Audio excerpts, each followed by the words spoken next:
I think everyone who loves this life must be a fan of longevity. We're only here for a short while, and time flies. We might be able to trick our genome by about 15 years, and even that, for now, comes mainly from lifestyle. Many people consider efforts to extend life unnatural, but personally, I disagree. We were given intelligence for some reason, and it's unnatural to leave sooner than we have to. While some impacts of the wild development of AI are quite scary to me, I'm a big fan of AI-driven longevity projects. Partially editing the human genome has been within our capabilities for quite some time, but fortunately, we have so far had the good sense not to do too much of it. For now, it would be more like shooting in the dark. With the advent of AI, however, the situation will probably start to change slowly. An example is the AlphaFold project, which is already changing the development of new drugs, and which we will, among other things, discuss in this document. Why should we resign ourselves to congenital gene mutations and at the same time not make use of the protective genes that nature has given, for example, to the Greenland shark, which can live to around 400 years? But I'd like to take a slight detour from AI here, because I'm convinced that AI alone won't extend our lives that much without our own contribution. At least for now, nature is still much smarter than us. If you're only interested in AI, feel free to skip ahead 2 minutes. I didn't finish my first attempt to create a longevity document 2 years ago, but some big longevity names, like Steve Horvath, stuck in my head. Dr. Steve Horvath is, among other things, a principal investigator at Altos Labs, a biotechnology startup focused on cellular health and rejuvenation. Dr. Horvath is world-renowned for developing the Horvath biological and chronological clock. At first, I didn't understand why someone would invent a way to measure chronological age. Then it hit me that polar bears don't have ID cards, so he wasn't doing it needlessly. Even though he's the creator of these measurement tools, I recall an article of his where he stated that we should only get our biological age measured at this point if we have a sense of humor. Instead, for now, he recommended, don't smoke, move your body, eat whole foods and plenty of vegetables, get enough sleep, and avoid inflammation. Based on my previous attempt to delve into this area, I would agree with this, and furthermore, with the fact that these foundations truly work splendidly. Perhaps I would also add for myself to eat less sugar, get a reasonable amount of sun and daylight, maintain good dental health, not to drink until unconsciousness, and most importantly, to have a reason to get out of bed in the morning. That is, to enjoy being here on Earth. I am not a doctor or a biologist. I am just a longevity enthusiast, so please take the following with that in mind. In longevity, I simply root for everyone, and even if I personally don't see a sufficient probability of success in some experiments, I simultaneously wish that I'm wrong. For example, I'm aware of biohacking attempts like those of Brian Johnson, but I am rather skeptical of them. Nature is smarter than we are. We were not created to take 100 ultra-processed dietary supplements a day, including synthetic vitamins. And even though Brian is surely doing many positive things, including using AI, he's simply doing so much that we aren't even able to distinguish what works from what doesn't. Let's talk briefly about the pills. Among the most famous and promising approved drugs, besides purely natural substances, that have shown a likely impact on extending healthy life, are mainstays like Metformin and Rapamycin. In recent years, however, they've been joined by other strong candidates, such as SGLT2 inhibitors or the first generation of Senolytics. It is crucial to add, however, that none of these drugs have been officially approved for longevity itself. Furthermore, the clinical studies, while promising, are not always conclusive, especially for healthy individuals. Now back to AI. Let's look directly at what is, in my opinion, one of the biggest advances in biology in the last few decades. AlphaFold 2 is an artificial intelligence program developed by DeepMind, which falls under Google, that in 2020 revolutionized the problem of predicting the 3D structure of proteins. Proteins are modeled based on the sequence of amino acids they're composed of. The precise 3D shape of a protein is key to its biological function. Predicting this shape from its amino acid sequence was considered one of the greatest challenges in biology for many years. Thanks to AlphaFold 2, Scientific research has accelerated significantly, which has a huge impact on areas like drug development and biomedicine. Scientists design molecules to bind to a specific target protein in a disease, but these molecules often bind to unintended off-target proteins, causing toxic side effects. Previously, this was often discovered late in costly clinical trials. Now, by knowing the structure of nearly every protein, we can computationally screen for these off-target effects, filtering out problematic drug candidates long before trials begin. If AlphaFold 2 was a revolutionary tool that predicted the 3D structures of proteins on a large scale and with high accuracy, then AlphaFold 3 is the first fundamental step toward the vision of a digital twin of biology. That is, a system that would one day simulate the dynamic processes within and between cells. The potential of these simulations is almost unimaginable. We could radically change the way we develop drugs, significantly shortening the entire process and reducing the costs of drug development by an order of magnitude. This would allow us to treat previously untreatable diseases and even design new custom biological systems.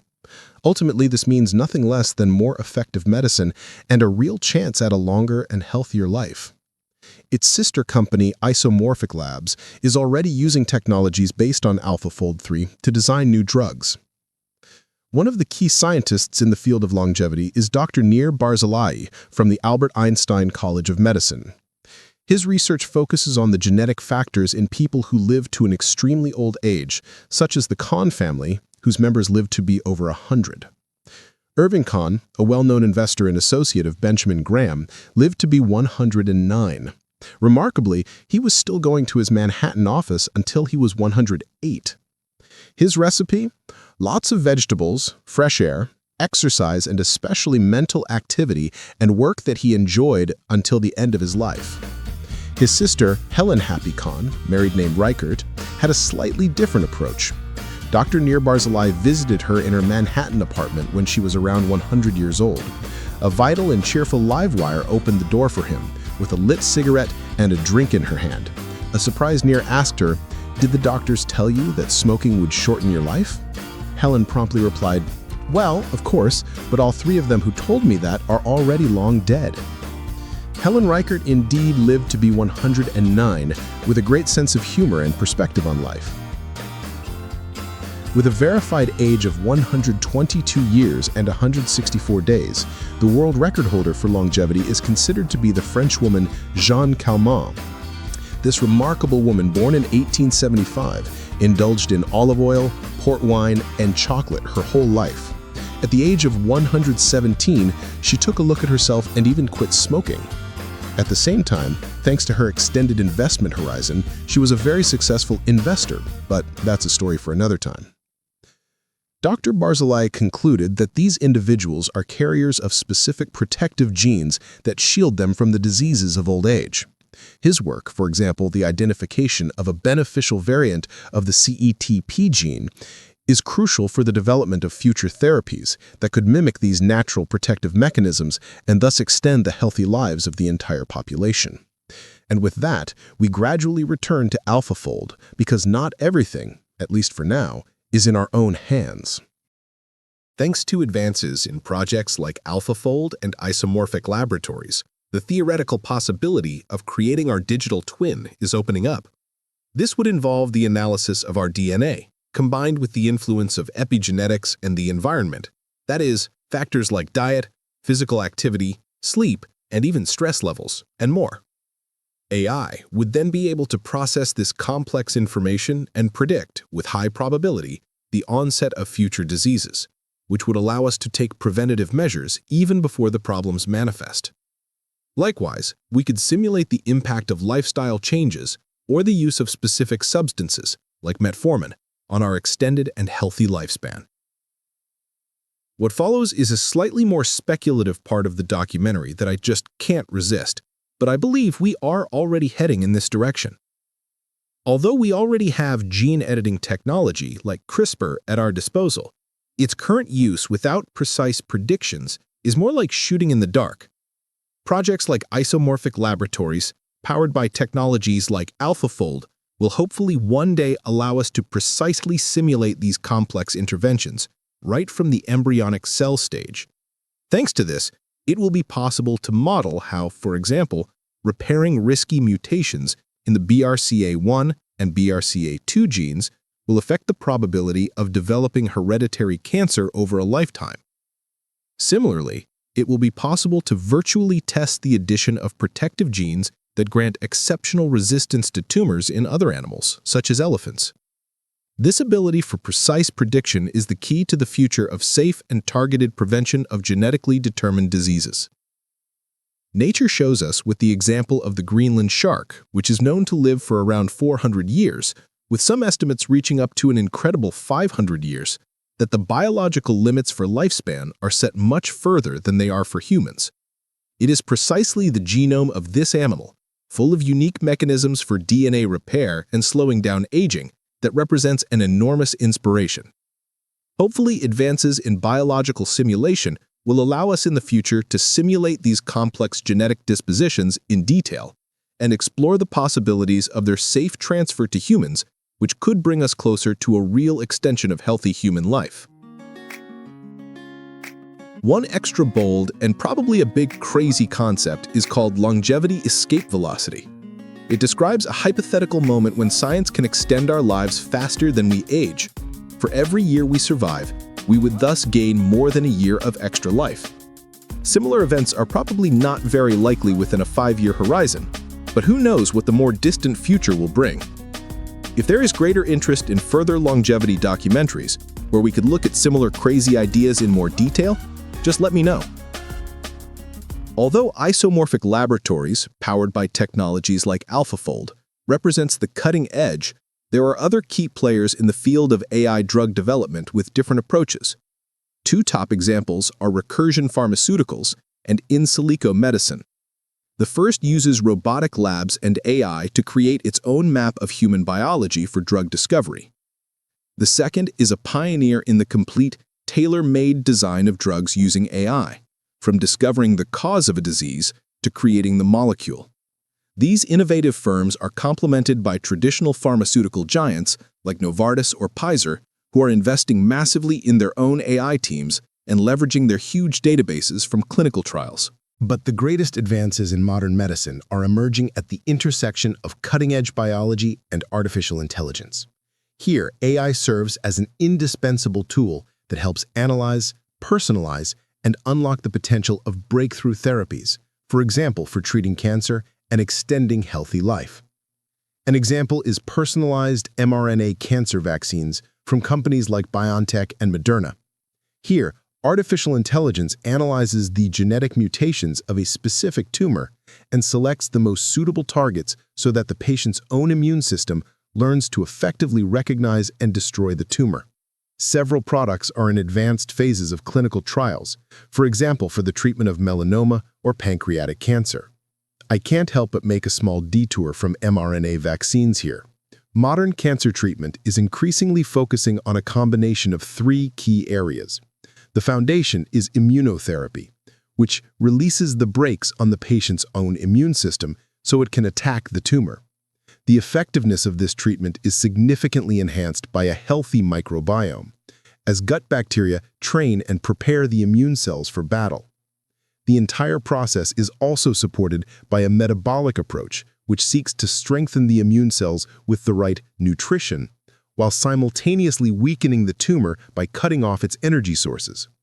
This synergy represents a promising shift towards treating the patient as a whole, not just an isolated tumor. End of my little detour. We can continue. Similarly, in the field of longevity, artificial intelligence is becoming a key partner for 2 main revolutionary approaches which seek to intervene in the very causes of aging. The first is the ambitious cellular reprogramming, which the star-studded and generously funded company Altos Labs is dedicated to. Their goal is to achieve true rejuvenation of cells by partially rewinding their epigenetic clocks back to a younger state. Here, artificial intelligence analyzes the unimaginably complex data from these experiments to help find the safest and most effective ways to achieve this rejuvenation while avoiding huge risks such as uncontrolled cell growth. The second, more clinically advanced direction is Senolytics. Here, the pioneer is the company Unity Biotechnology. Their drugs are designed to selectively seek out and destroy old, damaging zombie cells, so-called senescent cells in the body. These cells accumulate in the body with age, do not die, and damage their healthy surroundings by secreting inflammatory substances, thus contributing to many diseases of old age. In this case, artificial intelligence helps not only with the identification of the best molecular targets on these cells, but also with the analysis of data from clinical studies to select patients who are most likely to respond to the treatment. It's practically impossible to find a top biotechnology firm that doesn't use AI at all in its research and development. Finally, one more practical example by which I don't intend to guide anyone to anything. We are each responsible for our own health. I noticed long ago that while our Western medicine is great for acute illnesses and screening, it perhaps causes more chronic illnesses than it cures. For example, antibiotics were significantly overused in the past, and unfortunately this doesn't just apply to antibiotics in the form of medicine. What chance does a general practitioner, or in the best case an immunologist who has 15 minutes for you, have to decode symptoms like long-term fatigue, dizziness, and rashes if basic or even comprehensive tests show nothing conclusive? The number of various allergies and sensitivities has been significantly increasing in recent years, and quite often we end up with individual specialists who tend to mask symptoms purely within their own sandbox. Have you ever tried to thoroughly write down the long-term history of your symptoms, submit it to the latest versions of LLM models, and only then, with this result in hand, go to the doctor? You might be surprised. Unfortunately, the doctor might also be surprised to find a probable diagnosis they are hearing for the first time in their career. I'm going to make a bold claim that I stand behind. Even today, an average doctor trying to decipher complex chronic issues whose cause standard tests don't reveal doesn't have a higher probability of success in 15 minutes than GPT-5 thinking does in a few dozen seconds. But it is precisely the collaboration between a doctor and AI already today that gives us the greatest chance to solve similar annoying, lingering problems. And this doesn't just apply to chronic illnesses. Hopefully very soon, a second opinion from AI will be available to doctors, for example, for every type of screening. If you enjoyed the video, please like and subscribe. If not, subscribe anyway and be as happy as possible.